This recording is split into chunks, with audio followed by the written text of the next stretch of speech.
Umugore rero yagize atya afata urugendo ajya gusenga mu masengesho y'icyumba, amwe twita icyumba kumwe, abantu bajya mu nzu bakiherera bagasenga cyangwa se muri salo. Mu kugerayo umuhanuzi yaje kujya mu mwuka aritigisa yiterera hejuru, ahita ahagurutsa uyu mugore aramubwira ati Imana imishuriye ibintu, Imana imbwiye ibintu kandi irambwiye ngo aka kanya nkibivuga uhita ubishyira mu bikorwa. Umuhanuzi ahita amuhanurira ati Imana imbwiye ko yibeshye ijya kuguhuza n'umugabo wawe. Hariya ngo habayemo kwibeshya, ati kubw'iyo mpamvu Imana ivuze yuko uva mu rugo ugasiga umugabo wawe ukajya mu rugo ugategereza undi Imana iri kugutegurira yakugeneye, akaba ari we yongera kubahuza. Wumva ibi bikomere biri mu mpande zombi uko ari impande eshatu. Mu by'ukuri biturutse ku muntu umwe w'injiji utari gusobanukirwa neza ubuhanuzi bwaturutse ku Mana cyangwa se ubuhanuzi bwaturutse ku mugambi wa Satani. Hari abantu dutunze muri ino minsi b'inkomere zo mu rusengero, bakomerekeye mu rusengero, bakomerekejwe n'abashumba babo, bakomerekejwe n'abaririmbyi baririmbana, bakomerekejwe n'abahanuzi. Reka nongere mbasuze, nongere mbashimire inshuti abakunzi mwebwe tubana mu biganiro byacu bya buri munsi hano ku Ivuko TV, aho muri hose, aho muherereye hose, ndabasuza kandi mbifuriza ngo amahoro y'Imana akomeze akubana namwe. Ya rero nk'uko muri kwibona mu nkuru y'iki kiganiro cyangwa se mu mutwe w'iki kiganiro kuri title, mu by'ukuri handitse ngo ni inkuru nziza mu by'ukuri kuri aba bageni bacu. Ngira ngo mwabonye inkuru nabakozeho mu minsi yashize, ariko mbere nuko ntangira n'iyi nkuru yacu, mu by'ukuri ndagira ngo mbanze nihanganishe mu by'ukuri umuryango wagize ibyago. Ni inkuru y'akababaro, yari umubyeyi mu by'ukuri wari utwite ndetse we n'umugabo we bakaba bakoraga muri icyo kirombe. Umugabo we yakoraga akazi ko kwikorera amabuye mu by'ukuri avana muri icyo kirombe aho bamaze kuyacukura ayajyana ku muhanda kugira ngo bayapakire imodoka.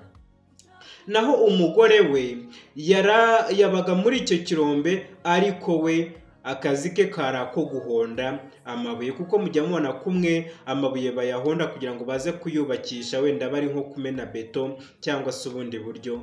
Nuko rero nawe yakoraga akazi muri icyo kirombe, noneho aza gutera intambwe arimo asatira muri icyo kirombe agiye kuzana ibuye mu by'ukuri ryo guhonda. Yari we ndetse n'abandi abantu batatu bari bari hafi muri icyo kirombe, ariko umwe muri bo yaje kuvamo agiye kurya.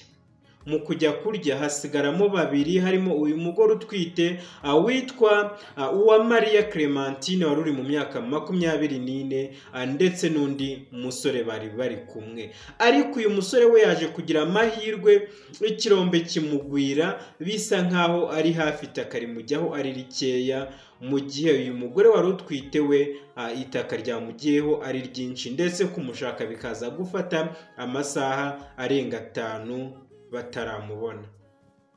Mu by'ukuri rero iyi ni inkuru ibabaje, iyi ni inkuru iteye agahinda. Niyo mpamvu ntangiye ikiganiro cyanjye ngira ngo nihanganishe uyu muryango, kandi ngira ngo mu by'ukuri n'abantu bari hafi y'uno mugabo witwa Ishimwe Bosco mu by'ukuri bamube hafi, kuko kubura umugore ukabura n'umwana icyarimwe ni ibintu bibabaje kandi ni ibintu biteye agahinda. Ya rero ngarutse ku nkuru yacu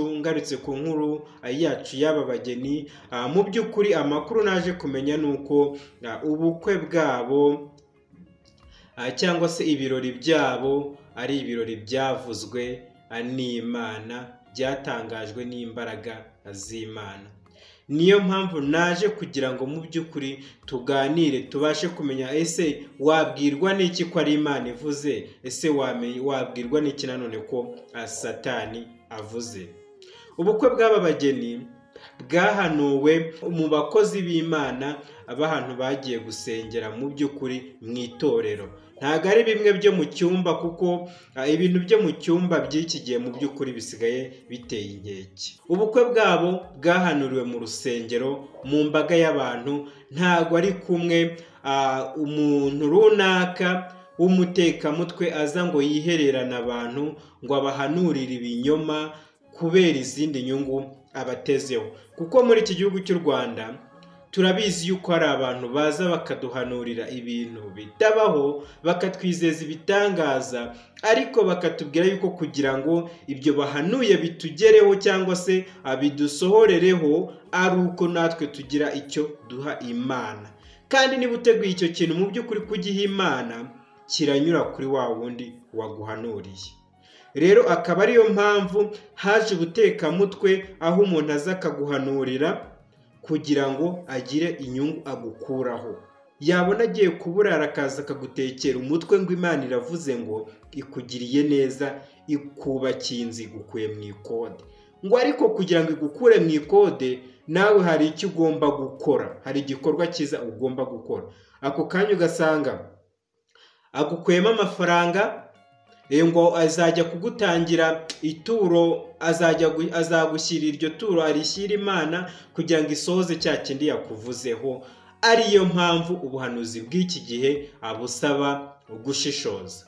Reka wenda mbabwire ikintu cyatumye nkora mu by'ukuri iriya nkuru mwabonye mwakira kiganiro cyashize. Nayikuriye ku buhamya njyewe niboneye ubwanjye n'amaso yanjye, ndetse nkabibona biri imbere yanjye mbibona ubwanjye. Ni umuryango mu by'ukuri urimo umugore, umwana ndetse n'umugabo, bamaze imyaka 5 bakoze ubukwe, ndetse barasezeraniye mu itorero rya ADEPR. Kanerure mbivuge, basezeraniye mu itorero rya ADEPR. Aba bombi ni abakristo, ndetse mushobora no kuba mubazi kuri ino mihanda cyangwa se ku mbuga nkoranyambaga, ariko kuko nta basabye uburenganzira kugira ngo nze mbamentioninge mubamenye, niyo mpamvu mbanje kubagira ibanga, ariko igihe bizaba ngombwa nzabazana hano kuri kamera za televiziyo yacu ku Ivuko TV, nabo mubabone n'amaso. Umugore rero yagize atya afata urugendo ajya gusenga mu masengesho y'icyumba, amwe twita icyumba kumwe, abantu bajya mu nzu bakiherera bagasenga cyangwa se muri salo. Mu kugerayo umuhanuzi yaje kujya mu mwuka aritigisa, yiterera hejuru, ahita ahagurutsa uyu mugore. Aramubwira ati Imana imishuriye ibintu, Imana imbwiye ibintu, kandi irambwiye ngo aka kanya nkibivuga uhita ubishyira mu bikorwa. Umuhanuzi ahita amuhanurira ati Imana imbwiye ko yibeshye ijya kuguhuza n'umugabo wawe. Hariya ngo habayemo kwibeshya, ati kubw'iyo mpamvu Imana ivuze yuko uva mu rugo ugasiga umugabo wawe, ukajya mu rugo ugategereza undi Imana iri kugutegurira yakugeneye, akaba ari we yongera kubahuza. Kandi baza ubwo ngubwo umugore n'umugabo bamaze imyaka 5 babana, bafite umwana wiga uri mu myaka hafi na 5, nyine ubwo urumva iri mu myaka 4 n'amezi 3 gutyo. Noneho Imana muri iyo myaka yose ibonye yuko yibeshye. Nese ubwo mu by'ukuri urumva icyo atari igikomere uyu mugabo yahuye nacyo? Ese uyu mugabo nawe tuzavuge ngo yizere ubuhanuzi? Ese ubwo hari ikintu gihari azagenderaho mu by'ukuri yizera abahanuzi? Mu by'ukuri rero hari abantu dutunze muri ino minsi b'inkomere zo mu rusengero, bakomerekeye mu rusengero, bakomerekejwe n'abashumba babo, bakomerekejwe n'abaririmbyi baririmbana, bakomerekejwe n'abahanuzi, bakomerekejwe n'abakristo bagenzi babo. Niyo mpamvu muri ino minsi turimo, niyo mpamvu muri ino myaka turimo, bisaba kwitondera buri muntu ukabanza kumenya ese uyu muntu ni muntu ki, ese kuki avuze iki kintu agitewe n'iki. Mu by'ukuri twita ku byo turi kubona aka kanya, ariko ntago twita ku mpamvu yatumye ibyo tubona, ku mpamvu yatumye ibyo tubona bibaho. Mu by'ukuri mu kureba aho imboni zacu zigarukiye niho tureba, ariko ntago dufite ubushobozi bwo kureba inyuma y'imboni zacu. Kuko buriya ngo umwana iyo umutungiye urutoki areba aho urutoki rwawe rugarukiye, ariko umuhanga cyangwa se umuntu mukuru iyo umutungiye urutoki areba akurikirana icyerekezo cya rwa rutoki, akareba ntese uru rutoki rurashaka kwerekana iki. muri make umuhanga ntabwo areba rwa rutoki utunze, ahubwo areba urutoki aho ruri kureba. Nkomeje n'iby'iyi nkuru y'uyu muryango rero waje gusenyuka usenyuwe n'umuhanuzi. Umugabo yageze mu rugo, agera mu rugo yarakaye. Ati rero mugabo wanjye we namenye yuko njye nawe tudakwiranye, Imana yibeshye mu kuduhuza. Umugabo nyine yagira ngo ni imikino, murabizi buriya abantu babana baraganira, bagatebya, bakisanzura, nyine baba bamenyeranye. Kuko buriya iyo umuntu mwambaranye ubusa, waragiye imbere ugakuramo imyenda yose, ipantaro, mu kikopa cyangwa bogisa, umugore nawe nuko amajuri jipa akajugunya hariya, amakarisa akajugunya hariya, uwo muntu ntacyo uba ugifite cyo kumuhisha. Rero niyo mpamvu umugore nawe yatashye agera mu rugo, mu by'ukuri yatangira kuvuga iyi nkuru y'uko Imana yibeshye mu kubahuza, umugabo akumva ni imikino. Umugabo nyine aravuga ati se noneho uyu muntu yasenze ibyaye, se noneho yasinze amasengesho se, yumva ni imikino. Umugore nawe abonye umugabo atabyitayeho, ntiyabiha umwanya, yigira mu mirimo ye arituriza. Bwaje gucya rero umugabo ajya mu kazi. Umugabo we ubu ni umunyamakuru, ariko nyine mu mwuga w'umunyamakuru akawufatanya n'akandi kazi gasanzwe. Rero yaje kubyuka yigira mu kazi, umugore nawe asigara mu rugo. Ariko ikintu cyaje gutungurana, ikintu giteye ubwoba cyaje kubaho, umugabo yaje gutaha nijoro, yageze mu rugo ari mu ma 2:00, asanga inzu zirakinze, asanga umugabo ntawe uri mu rugo. Ku bw'amahirwe umugore yari afite telefoni ndetse naho yagiye yayijyanye.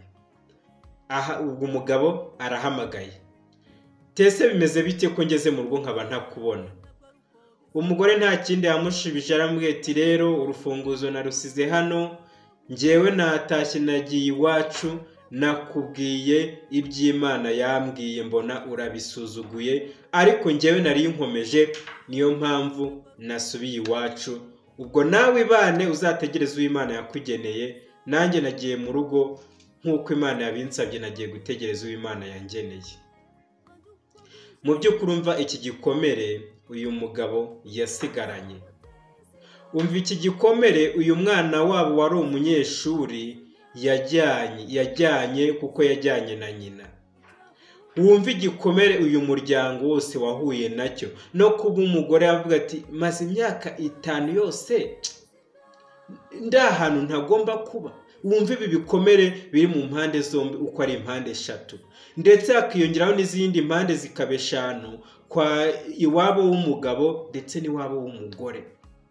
Mwumve iyi miryango yombi uko ari 3 ihungabanye. Hari umuryango w'umusore, hari umuryango w'umugore, hari umuryango uyu muryango mushya wari uw'uyu mugabo n'uyu mugore. Mu by'ukuri biturutse ku muntu umwe w'injiji utari gusobanukirwa neza ubuhanuzi bwaturutse ku Mana, cyangwa se ubuhanuzi bwaturutse ku mugambi wa Satani. Iyi niyo mpamvu rero ikomeretsa abantu bamwe na bamwe bari mu madini. Akaba ariyo mpamvu dusanga umuntu ari mu itorero, ari mu idini, ariko tugasanga yarahungabanye, tugasanga afite ibikomere ku buryo utabasha kubyumva. Nanone tugarutse ku nkuru muri kubona muri no minsi ku mbuga nkoranyambaga y'uyu Mukeshimana Esther. Mu by'ukuri Mukeshimana Esther wapfuye yagiye gusambana na Pasiteri Valence, ndetse ari nawe pasiteri wabasezeranije, ndetse ari n'inshuti y'umuryango wabo, basengana mu itorero rya Methodiste. Wumva icyo kintu, wumva agahinda abantu bagendana nako. Ese ubambwira ngo uyu mugabo we azabyitwara mate? Kumva ko umugore we yizeraga bari abakristo mu by'ukuri basengana, akumva n'ibintu uyu mupasiteri wabasezeranije yabakoreye. Ese urambwira ute ngo ibintu by'ubuhanuzi bw'Imana cyangwa se ibintu bijya mu nsengero azongera kubyizera ati? Rero iyi niyo mpamvu yatumye nkora kiriya kiganiro mwabonye kuri bano bageni, amvuga ni ibi bintu harimo ubuhanuzi bw'ibinyoma, ariko mu by'ukuri naje kumenya yuko ibintu byo kuri bano bageni bacu, ibintu byabaye kuri uno musore wacu ndetse n'uno mukobwa wacu, mu by'ukuri ni ubuhanuzi bw'Imana. Ubukwe bwabo Imana yarabuhumetse, ubukwe bwabo bwatangajwe n'Imana. Nicyo kintu naje kumenya, niyo makuru naje kumenya, kuko nkimara kubona ibitekerezo muri kugenda mutanga kuri komenti, mu by'ukuri naje gutekereza ntese koko ibi bintu sinabana hari abona komerekeje, ese koko ibi bintu sinaba mu by'ukuri hari abantu nababaje kuba natangaje amakuru ameze gutya. Ariko nye nanjye n'ibyo bikomere byose umuntu aba yarahuye nabyo, n'izo mvune zose umuntu aba yarahuriye nazo mu itorero, zituma abona ibintu mu buryo butandukanye n'uko abandi bari kububona. Rero ni ukuri abona babaje mbasabye imbabazi, ariko nanone nkomeza kuvuga ngo Imana yabanishije uno muryango, Imana yahuje uno muryango irahari. Nubwo twebwe abanyamakuru twavuga, nubwo twavuga ibyahehe n'ibyahehe, Imana yo ibihari kandi ikora byose kugira ngo yigaragaze, yiheshe agaciro, ikora byose kugira ngo yitamurure. Niyo mpamvu nongeye gukora kino kiganiro ngo nsabe imbabazi, yaba abantu bose banyumva, inshuti z'umuryango w'uru rugo, ndetse n'aba bageni, yaba uyu musore ndetse n'uyu mukobwa. Mu by'ukuri reka mbasabe imbabazi mu by'ukuri, kandi nzi yuko muri abantu beza, nzi ko muri abantu bagira urukundo, kabone yuko muri abakristo bo mu itorero rya ADEPR. Nanjye n'itorero mu by'ukuri nasengeyemo, wenda uretse ko ubu ngubu ntari kuboneka neza kubera impamvu z'akazi, ariko mu by'ukuri turi abakristo kandi dusangiye Kristo nk'umwami n'umukiza w'ubugingo bwacu. Rero ndabashimiye cyane aho muherereye hose, aho muri hose, kandi bageni beza, mu by'ukuri hari igihe tuzatera intambwe nk'abanyamakuru, tukaza mu rugo rwanyu tukabasura, tukabaganiza, mukaduha ubuhamya, mu by'ukuri tugasangiza inkuru nziza abantu batuye mu Rwanda ndetse n'abari ku isi hose, kuko buriya abantu b'abakristo tugira inkuru zihumuriza, tugira ubuhamya. Kabone ko mu bantu bari batashye ubukwe bwanyu, bamwe bari barimo bavuga ati uyu mukobwa wacu yanambye ku Mana, arasenga, arahira yuko atazigera yijyana ku mugabo, arahira yuko Imana akorera, Imana yasenze izamanuka ikamukorera ubukwe. Kandi byarabaye mu by'ukuri, mwagize ubukwe bwiza. Ubukwe bwanyu twarabukurikiye ku mbuga nkoranyambaga, ntabwo wenda twageze aho ngaho, ariko twarabukurikiye ku mbuga nkoranyambaga. Nubwo wenda twavuze amagambo atari meza, tukavuga menshi, ariko nyine twaje kumenya yuko ibyo twavuze byose, ibyaba byaravuzwe byose, mu by'ukuri muri abantu beza bakijijwe kandi bakunda Imana, bakunda no gusenga. Rero reka nsoze iki kiganiro nshimira mwebwe mwese twabanye, aho muherereye hose, abari mu Rwanda, abari hanze y'u Rwanda, aho muri hose ndabasuhuza kandi mbashimira ngo Imana y'amahoro ikomeze kubana namwe. Rero murakoze, njye twari kumwe muri iki kiganiro na Regard Kwizera. Ciao ciao.